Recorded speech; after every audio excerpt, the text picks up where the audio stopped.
Okay, let's rock and roll. So my name is Jenny. I'm working client services at BWP Inspire. I'm going to be a moderator today, which basically just means I assist Steve in producing the webinar for Inspire in conjunction with the Small Business Freedom Revolution. I keep an eye on all things tech and look after our question and answer session, which I definitely can't emphasize enough. It's been pivotal in delving deeper into the content. So if you've got a question, don't wait, get it onto the chat. If this is your first webinar and you're unfamiliar with the webinar environment, these are the Zoom settings. So if we just take a closer look at the webinar controls, select audio settings to select and test your speakers, submit your questions via the question and answer button. Again, just to reiterate, please ask questions if you have them. You can submit those at any point throughout the webinar. Only Steve and I can see them at that point. And then what I'll do is I'll collate all of the questions and answer them at the end. If you need to leave the meeting at any time, just hit leave meeting. And I think that's the techie bit covered. So let's just get to it. I'd like to introduce today's presenter, Inspire's very own visionary, Steve Price. Hello, Steve. Hi, Jenny. Good morning. Thanks for that introduction. Our visionary. Beautiful. You like that one, don't you? Yeah, it's nice to be described as a visionary. And good morning to everybody. So Jenny's already said it, but I'm just going to say it one more time again, because as Jenny's already pointed out, it's really important. If you've got some questions on this, you know, we want to make it interactive. We want to make it something where we can share specific knowledge or questions that you might have. So please do use that with us. Please get interactive on this and also take some notes. Our aim is to try and help you build a better business today in one way or another. So you're going to get more out of that if you interact with us and if you can take some notes. So I'm going to kick off straight away, and I mean this when I say it, with one of my favorite quotes, and it's from Peter Drucker. And he once said very famously, "Culture eats strategy for breakfast." So no matter how great that your strategy is, if you don't have the right culture in your workplace, you simply won't get the results that you're looking for. So today's webinar is about the 3 most influential drivers of achieving a positive culture. And that is, as the title of the webinar alludes to, it is your vision, your purpose, and your core values.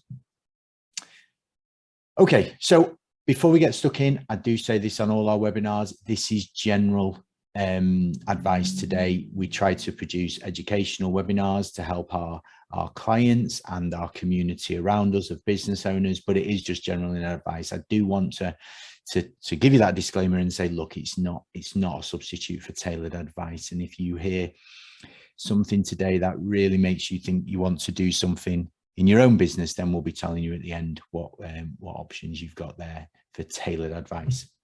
Okay, so let's look at today's agenda. So we're quickly going to overview these 3 cornerstones of culture, and then we're going to delve deeper into how you go and develop them. So that is developing your vision, developing your purpose, and developing your own core values, and ultimately looking at how these culminate in an important business asset, which we're going to call your culture card. So it's all about arriving at that culture card to support your business. Okay, so questions as we go. Let's crack on. Okay, so the cornerstones of culture. All right, so why is workplace culture so important? Why are we bothering to talk about this topic today? Okay, well, studies have shown that businesses with a great culture and an engaged team significantly outperform those without. It's that simple. My own experience is testament to this here at Inspire. I have to say, we lean heavily into our culture, and we do this to try and get consistency in all that we do. I think it helps our team to individually feel fulfilled in the work they do as well. And let's look at this in our more recent past. The last 18 months have been difficult for everybody, and they've been difficult here in Inspire with the pandemic period. But we've faced many challenges, and I reckon, and I think Jenny agrees with me on this, our culture has served us well throughout this period. Your vision, your purpose, and your values are the 3 key elements of your culture. So when you spend time developing these and sharing them with your team and ensuring that you and your team truly believe and live into them, you're going to create a sense of belonging for your team and for your customers and build alignment throughout your whole business. So you can use these cornerstones as a filter for decision making, for recruitment, and ensuring the customers are the right fit for your business. All right, so let's have a look at each one of them, and I'll show you how you can pull them together in this culture card. And that's going to help you get support from your team as they buy into it. Okay, so we'll start with vision. The first cornerstone of your culture is your vision. Now, according to research published by the Harvard Business Review, they've evaluated tens of thousands of working people around the world and effectively enlisting the hearts and minds of your organization in a shared vision of the future differentiates leaders from non-leaders. So in short, companies without an effective strategy or an effective strategic vision struggle to provide a meaningful context for their goals, their strategies, and any of their implementation plans. So I'm going to talk about a guy called Jim Collins, and he's a celebrated author, speaker, and consultant. And he developed the concept of your vision comprising of your core ideology and your envisioned future. So to break this down even further, your core ideology consists of your core purpose and your core values. It's the enduring character of your business, a consistent identity, and it transcends product or market lifestyles, management fads, or even the individual leaders. Your envisioned future translates your core ideology into a tangible goal. And it's made up of a 10 to 30 year BHAG and vivid descriptions. Okay, so what's a BHAG, a bag? Well, it's a big, hairy, audacious goal. So in other words, a goal so big that you're forced to dramatically improve or you won't be able to achieve it. So it's got to be a goal in which you may only have, let's say, 50, 60 or 70% chance of achievement, but one which you truly believe you can achieve, one in which you back yourself. It should be concise and easy to understand. Now, the vivid descriptions are essential to make your BHAG tangible. They should paint a picture of what it will look like to achieve your BHAG. Your big, hairy, audacious goal. And so to use Jim Collins' words, your envisioned future should be so exciting in its own right that it would continue to keep the organization motivated, even if the leaders who originally set the goal, if they were to disappear. So each part is essential for success. Without progression towards a desired future state, your purpose and your values become meaningless. But your future vision can't be achieved without the stable foundation created by your purpose and values. And so that's why I've used this yin and yang graphic here, because the two parts are inseparable. Okay, so we understand what our vision is. How do we articulate our vision? So here are some important guidelines for developing a clear vision statement. And this has been taken from the Change Factory. So number one, write it in the present tense, not in the future tense. Number two, summarize your vision in a powerful phrase. Describe an outcome, the best outcome that you think you can achieve. 4, use unambiguous language, which is easy to understand. Number 5, evoke emotion. It should be obviously and unashamedly passionate. And finally, it must help to build the same picture in people's minds. Okay, so on the screen now, here are some what I reckon are great examples of great vision statements. So Tesla's vision is to create the most compelling car company of the 21st century by driving the world's transition towards electric vehicles. Nike's vision is to bring inspiration and innovation to every athlete in the world. And they reckon they've defined an athlete as if you have a body, you are an athlete. Some of you may disagree there, but they're basically saying you are all athletes. LinkedIn's vision is to create economic opportunity for every member of the global workforce. And then I've added, along these esteemed companies, I've added our own vision statement here at Inspire. So our statement is to inspire small business owners to build a business that improves their life. So you can see we are led by this want, this need to inspire. And we've gone as far as taking it in our name. It's born out of the notion that we believe we can make a truly positive impact with the work we do. I think it works well for us. And most of the accountancy and tax profession has nowadays resolved to churn out work with no other purpose than to keep their clients compliant. So if that's the case, it helps us differentiate ourselves from our competition. And that, I reckon, is critical.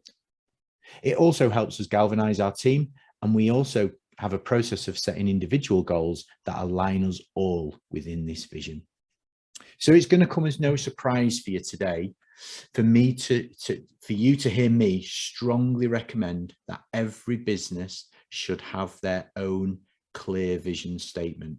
Please write this down and use it as a takeaway from this session this morning. Let's move on to the purpose then. The second cornerstone of our culture is your purpose. Now, your purpose is why your business exists for your customers, and you should have it summarized in, I reckon, no more than 7 words. And simply put, this is your why. So of course your business exists to make a profit, but that's not your purpose. Your purpose is your reason for being, not a goal or business strategy.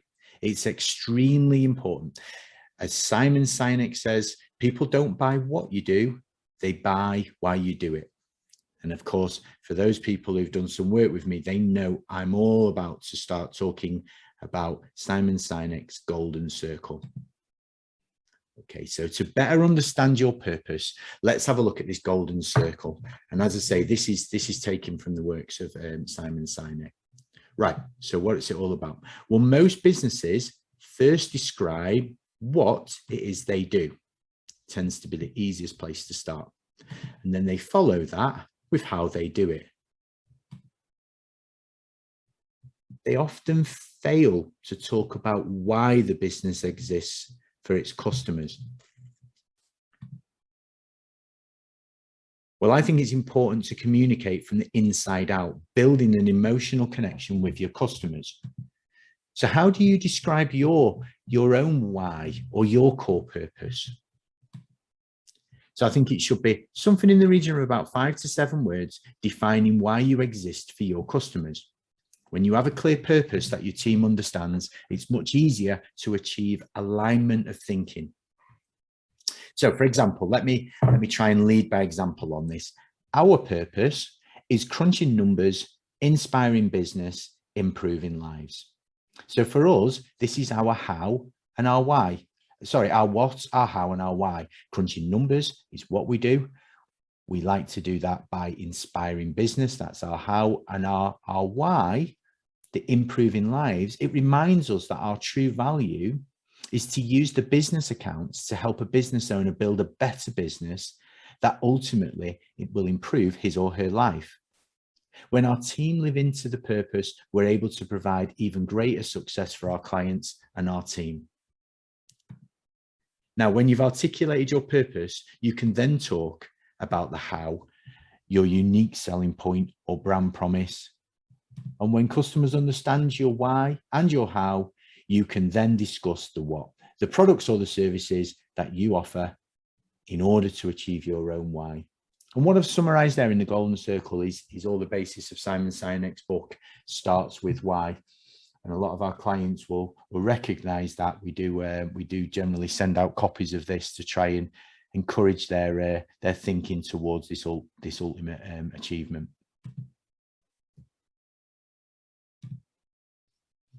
Okay, so let's have a look at 5 characteristics of a good purpose. And again, I'm staying with the work of Jim Collins here. This is taken from his work. It must be inspiring to your whole team. Everyone in your team should not only know your purpose, but they should believe in it. I sometimes say they should live into it. Number 2, it must be as valid in 100 years as it is now. This means it needs to be broad enough to capture what you do, but not specific to your products or services. It needs to be able to stand the test of time. Number 3, it should help you consider what you could be doing, but perhaps aren't. What products or services could you offer, which will help you live into your purpose while staying relevant to what your customers want? And number 4, conversely, says it should help you decide what not to do. Are your new products or service ideas relevant to your purpose? And if not, should you really be starting them as new projects? And number 5, really important, this one, it has to be truly authentic to your business. You can't copy somebody else's purpose. And you can't make one up thinking, okay, that's what my customers want to hear. It must be right. It has to be authentic because you have to live into it. So again, let's have a look at some examples of core purpose statements. So Tesla's is to accelerate the world's transition to sustainable energy. So notice here how their purpose doesn't actually mention vehicles, the thing that we mostly associate with Tesla. This opens Tesla up to other opportunities in the sustainable energy industry. Netflix's purpose is to entertain the world. Zoom's is to make video communication frictionless and secure. So you could see how these might be inspiring to their team, how they will be valid in 100 years. Help them to think about what they could be doing, help them decide what not to do. And also, I think there's statements that are truly authentic to the business. Okay, so moment of truth then. Do I think that our core purpose, improving lives, ticks all the boxes for us here at Inspire? Well, yeah, you're dead right, I do. I think like so many other sectors, our sector is undergoing dramatic changes through digitalization. And I think the way we do almost everything is being challenged, but not for 1 second will our primary objective, our core purpose, change. We will always strive to service our clients by aiming to improve their lives, because everything else is only a matter of what we do or how we do it. So again, I'm here today to strongly recommend that every business should have a clear purpose statement, and you need to place that at the heart of everything you do. All right, let's talk about the 3rd and final cornerstone. And that, in my opinion, is core values. Core values are timeless, guiding principles that speak from the heart of your business. Your core values are almost like a set of fundamental rules of engagement for you, your team, and your customers as well. Core values are extremely powerful. They should act as decision-making filters. If a possible decision doesn't align with your core values, you should consider other options that do. It's that simple. Numerous studies show that the core values are a key driver of team engagement. Data tells us that this equates to less sick leave, lower team turnover, and therefore less time spent on recruiting, less rework, better communication, higher innovation, higher productivity, and ultimately higher profitability. Now we're all listening. Your core values can be used to resolve conflict. Are both parties to the conflict living into your core values? You can use your core values to guide desired behavior and come up with a resolution in times of conflict. Your core values are the heart of your identity. So what I'm going to do is I'm going to take a closer look at what I mean by linking it to the identity. And I'm going to do that using the identity iceberg, which demonstrates the impact of our values, which the impact our values have on our actions and behavior. Okay, so let's have a look what the identity iceberg is all about. Above the surface, we have our actions. Now, these are visible. We can see the actions people take, but these are simply the tip of the iceberg. They're what we, our clients and our team members, see and experience, but they're driven by what's beneath the surface. Immediately beneath the surface are our habits. These habits are driven by our thinking, and our thinking is influenced by our beliefs. And as we move to the bottom of the iceberg, our values, which are driven by, ultimately, as you could tell from the name of the iceberg, our identity. Our identity defines our values. So as a business, we need to delve deep below the surface to capture the values that reflect our identity.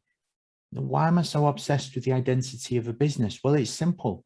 It's our brand. It's who we are. And if we can do this correctly, we can bring those to the surface so that we can consciously allow them to influence the actions and behaviors we want. It's a really powerful thing, this identity iceberg. And if you get it and can build it into your business, you can really start to flow with your own brand.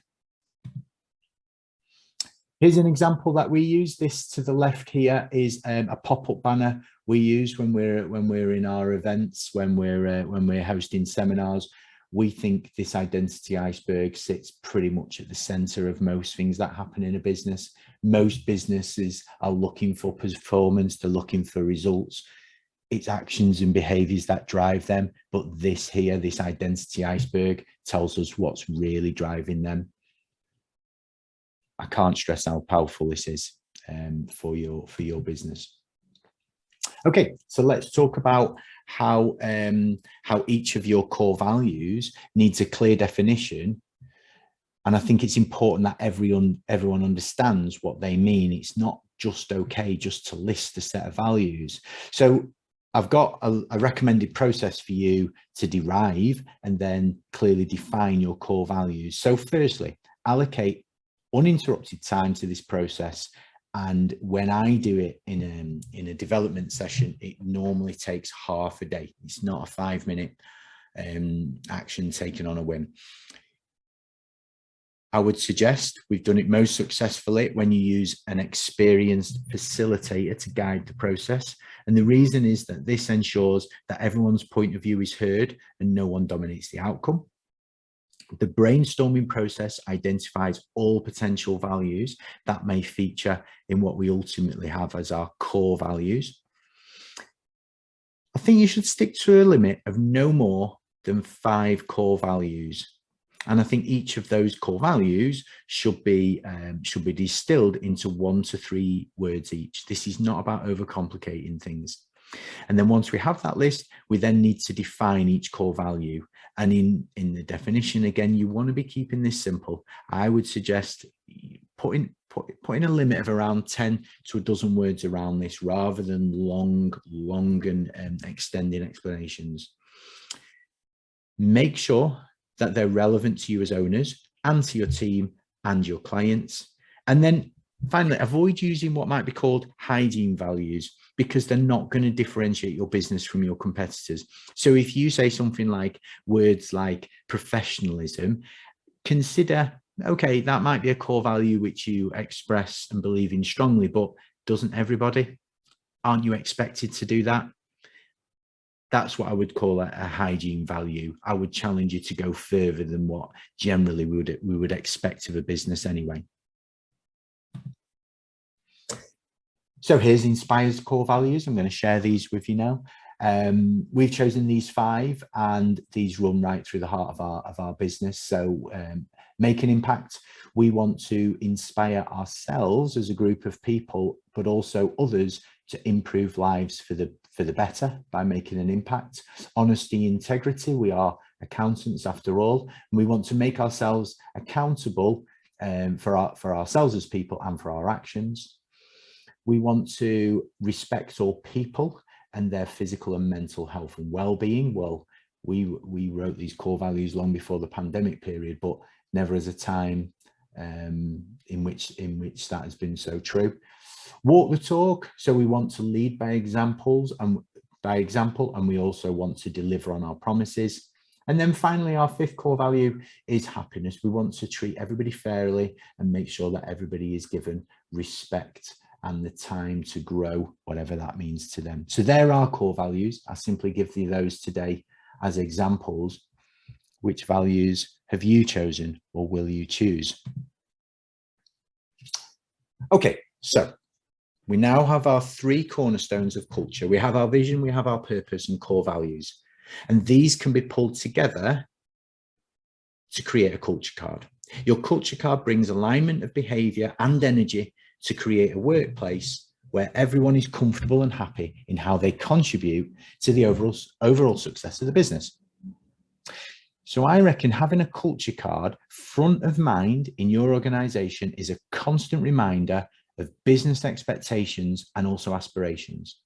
If you provide a copy of your culture card to each team member, everyone can understand. And you know what we're looking for here is not just understand. We want people to be able to recite the vision, recite the purpose, and recite those values. That's when they're truly taken on. Okay, so here is one such example. And again, I'm leading by example. This is the culture card for Inspire. I've already been through this I've already been through our own vision, our own core purpose, and our values as I've talked through them individually. But here they are on a very simple and easy to follow culture card. There's an example right there. But how do you bring your culture to life? So here's a simple but effective process. First, you need to obviously have your vision, purpose, and core values in place. And once you've finalized those, you need to create your culture card and share it with your team. So we've got a culture card template that we can provide after the survey, after the webinar today, as we always do. There will be an online survey, and you can request one of those, and Jenny will get it sent straight out to you if that's what you want. We can provide you that template. Happy to do it. Moving on, ensure your team has committed these to memory. Promote them on your website, perhaps, and use them in your marketing. Ensure your vision, your purpose, and values are highly visible within your workplace. So, you know, you could go as far as displaying your culture card. Walk the talk and share clear examples of when team members utilize these cornerstones. Maybe they're going to do that during conflict resolution, or maybe to make that next important decision. Or maybe in praising a colleague. You know, somebody did some hard work today, great. Somebody actually lived into one of our core values today, or did a piece of work that showed what our true purpose is. That's a moment of celebration, is it not? And I would also say that really you should be reviewing them annually as well, just to make sure they are 100% relevant and to keep them in check. And again, it's a great aid memoir to keep them alive. So let me just flip over my screen for a second, and I'm going to show you an example of how we do this.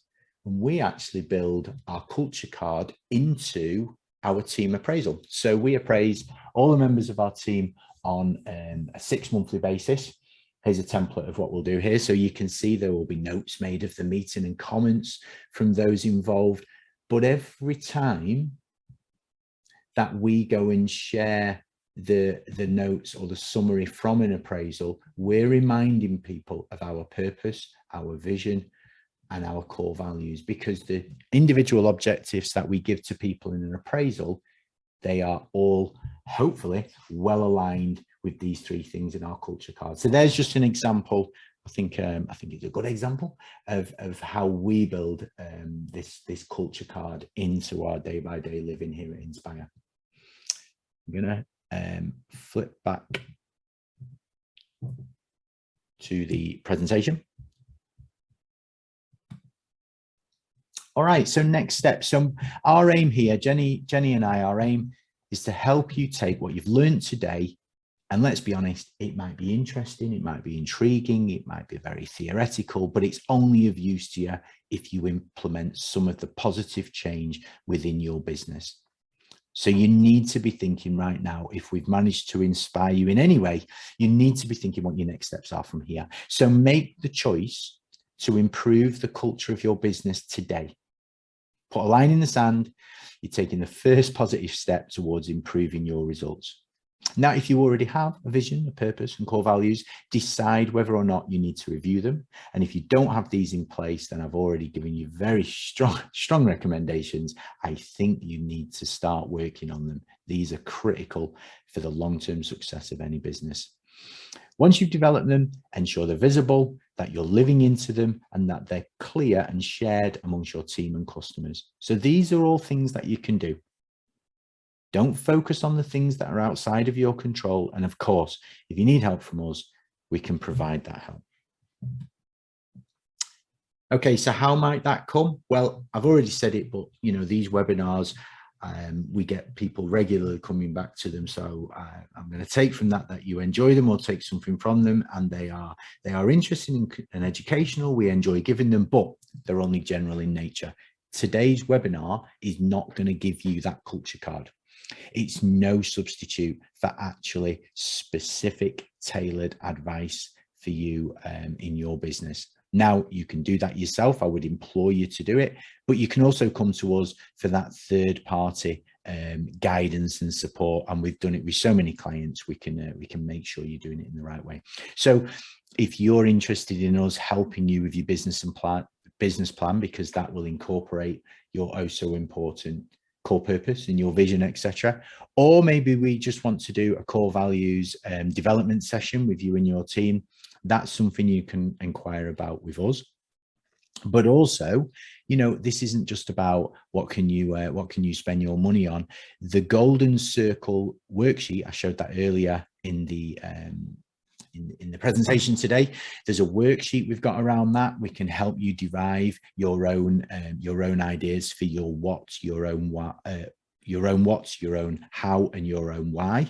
That's going to be very useful, and we can give you that free of charge. And if you want to just say, well, hang on a second, I'm not sure where to go with this, but I do feel like it's something I want to talk about, then you know we're free and we're available, and always happy to talk to you along these lines. It is, after all, my favorite subject. Okay, I think that might be it. Yeah. Jenny, should we turn our cameras on and maybe go to the see if we've got any questions? Yeah, absolutely. Yeah. Thanks so much for that. I loved it. I'll bang the drum for the content this month. I love the section on the 10 to 30 years goal. I'll be taking note. But the yeah, big, hairy, audacious goals. Yeah. But I think the webinar, you know, it's so important to really hone your core message, isn't it? So that it centers you, refocuses you, brings you back to why you're doing it all in the first place. And I think that applies to business and personally, actually. You know, we live with constant distractions, don't we? And it's easy to kind of segue off here and there and everywhere. So to sort of like regroup and get back to your vision and stick to your values and whatnot, it's kind of going to get you the results that you really need, isn't it? So, yes. Thanks to everyone for the questions. Good to see them sort of flying in. This one's not so much a question, it's more of a kind of comment really on the identity iceberg that we were looking at. This is from Joshua, and I hope I'm saying this name right. He's mentioned Lao Tzu took the identity iceberg a step further in saying that your character and actions becomes your destiny. So that's kind of, I can agree with that. I think it's an interesting point. And look, you can Google the identity iceberg, and there's all kinds of versions of it out there. And obviously, this is a theory that takes it further. I think it's really interesting, and I suspect this particular piece was looking at it from a personal level. And whilst that's fantastic and important for yourself, where I've tried to come from today is the identity or the destiny of a business. And a business ultimately is a collection of people, and it gets really interesting. This is why I talk about core values as opposed to just values. If you were to take any business there on the high street or whatever, and they've got a certain number of people, and you rounded up all their values, tell me everything that's important to you, you probably have a very, very, very long list.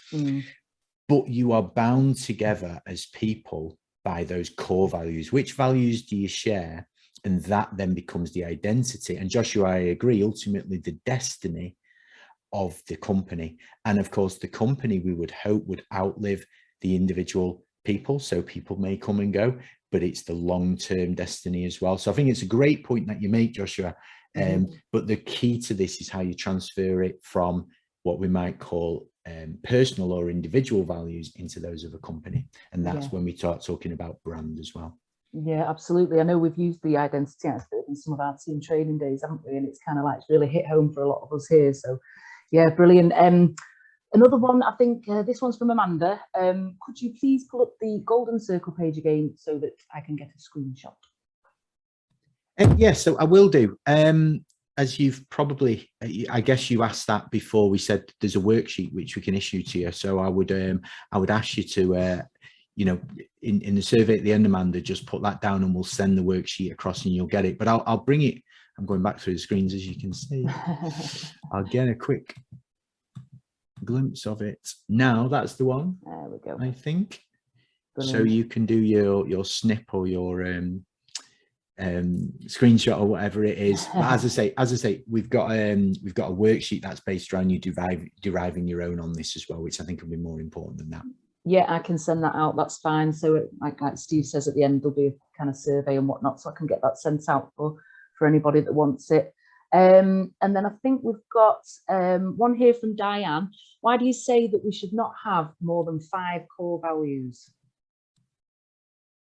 Right. Okay. That's a great question, Diane. Yeah. And I don't think I particularly articulated that at all. I said you shouldn't have them. The reason why you shouldn't have more than 5 core values is because if you start having 6, 7, 8, 9, 10, they're not very core, are they? And if you try to live up to 6, 7, 8, 9, 10 different values, are you really going to be successful? Are you really defining your identity by trying to broach so many different values? As individuals in the business, you will inevitably have that kind of list of values that individuals have. But as a company, you need to cherish your core values. And I would say, it's not a mathematical thing, it's only, you know, so I would say 5 is as many as you can effectively live into. To go more than that means you're just diluting them. Yeah, absolutely. Yeah, hope that answers that one for you, Diane. I've got this one in from Anthony. How far in the future should a vision be? I've heard of both 5 and 10-year visions. Right. Okay. Yeah. All right. Good question as well, Anthony. Yeah. And I was, I think, purposely non-specific on that because people do get bogged down into 5-year visions, 10-year visions. And I think people do this in their career as well as businesses in their own life cycle. What I'm trying to implore you to do is try and come up with this statement, this vision statement that is based around being the fulfillment of your dreams. That sounds a little bit cheesy, doesn't it? But the fulfillment of what you think you can achieve in total, the fulfillment of your best outcome or your greatest business desires. I know when we start saying be your best desires, we can get a little bit cheesy there. But if you get what I'm saying, that is not defined by a length of time. I don't really care whether that takes you 5 years, 10 years, or 25 years. The important thing is that you see that vision, you believe that vision, and then you work backwards from that. And it's all about what you do every day, every week, every month going forward is aligned with in reaching that. If it takes you 25 years to get there, then you might say that's a very far off vision, but that just means you're being more audacious with more, what is it, hairy, audacious goals than the next guy. Longer the better for me. Yeah. I don't think you should try and say by the year 2031, in 10 years from now, this is what I should have. That is more long-term planning. A vision should just be, show me the picture of what the best outcome should be. Brilliant. Brilliant. I think we've got time for one more. This one's from Joshua. Where do you draw the line on leadership defining values versus employee engagement and bring them in? What would be the best way to get everyone involved? Okay, that's another good question there. And yeah, I'm going to come at that from a slightly different angle, which says drawing the line suggests that they are separate things. And I think the real key to this is to try and drop any us and them thinking. So, you know, we talk about leaders leading by example, being the ones first in, as opposed to a boss who says, go and do that now, otherwise I won't be happy. And I think a leader's job in this is to try and guide and give direction to a team of people who are ultimately, their engagement is setting those values as well. Mm-hmm. Now it becomes so much more complicated because you know, if you have a team of people and you don't agree on what your values should be, ultimately you've got the wrong team of people. You know, you're not going to achieve your purpose with that team of people. So what's at fault here? Is it how people are acting? Is it your recruitment policy? Well, remember, these are all the actions. These are the things we see above the surface. Yeah. Down below is the real identity, beliefs, thinking, etc. of each individual. And that's a long-term aim. So I'm kind of cutting the question in half and saying it's the leader's job to make sure it's the other side of the line, as you describe it, Joshua. It should come from your team, but you've got to make sure it's the right team with a shared set of values in the first place to do that. That's a very long-term thing. And if you're not happy that your team necessarily share that, then you need to be thinking longer term about what the values should be to attract the right team in the future. I think our walk the talk definitely kind of like helps with that one on Inspire here, doesn't it? Definitely, yeah. That's brilliant. That's all the time we've got for questions. I'm just going to say a quick note about next month's webinar. It's a bit earlier in the month than usual. That's due to your hosts gallivanting on respective half-term jaunts. But if you can make a note in the diary for Wednesday, October the 13th at 11:30, we're going to look at redefining success. That's the title of that webinar. And we're going to look at establishing break-even points to ensure that you achieve your desired return, growing your profit, which is always a nice one to hear, and cash flow, and achieving sustainable business success, which is a great one in the run-up to winter and Christmas. So that's it from me. Okay, thank you very much, Jenny, and thank you to all for giving us your very valuable time this morning. We hope you've taken something from that. Remember, there is a survey screen on exit. Please take actions. If you found this interesting, great, but it's not going to make your life any better. If you found this interesting and you can implement some of the ideas, then I assure you it will. So I hope you do something about this. Give us some feedback on that survey form and let us know what it is you intend to do. Okay. From me and Jenny, bye-bye now. Bye-bye. Bye-bye. Bye-bye.